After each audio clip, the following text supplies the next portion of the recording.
সারা দেশের আরও কিছু খবর নিয়ে এখন রয়েছে ডেস্ক রিপোর্ট।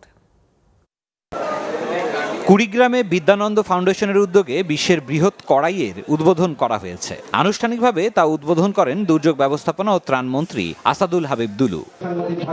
নেত্রকোনা সাংবাদিক ফোরামের আয়োজনে রাজধানীতে হয়েছে ইফতার মাহফিল। সেগুনবাগিচার Royal Inn Dhaka City View টাওয়ারে হয় আয়োজন। প্রধান অতিথি ছিলেন সংসদের deputy speaker barrister Kaiser Kamal. Keraniganj press ক্লাবের ইফতার ও দোয়া মাহফিল হয়েছে। এতে সভাপতিত্ব করেন স্থানীয় প্রেস ক্লাব সভাপতি মোহাম্মদ আব্দুল গনি। সঞ্চালনায় ছিলেন সাধারণ সম্পাদক শেখ শামীউদ্দিন।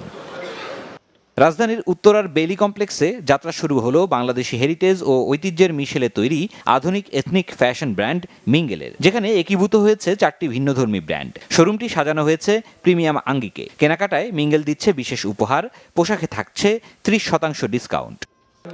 রাজধানীতে ইলেকট্রনিক মিডিয়া মার্কেটিং অ্যাসোসিয়েশন ইমার ইফতার মাহফিল ও দোয়া অনুষ্ঠিত হয়েছে। পান্থপথের সামারাই কনভেনশন সেন্টারে হয় আয়োজন। উপস্থিত ছিলেন ইলেকট্রনিক মিডিয়া মার্কেটিং অ্যাসোসিয়েশন ইমার সভাপতি তসলিম চৌধুরী, ছিলেন ইমার সাধারণ সম্পাদক মোহাম্মদ ফেরদৌস নাইম পরাগ সহ উচ্চপদস্থরা। আয়োজকরা জানান, ইফতারের মাধ্যমে পারস্পরিক সৌহার্দ্য, সহমর্মিতা ও ভ্রাতৃত্ববোধকে আরও সুদৃঢ় করতে এ আয়োজন।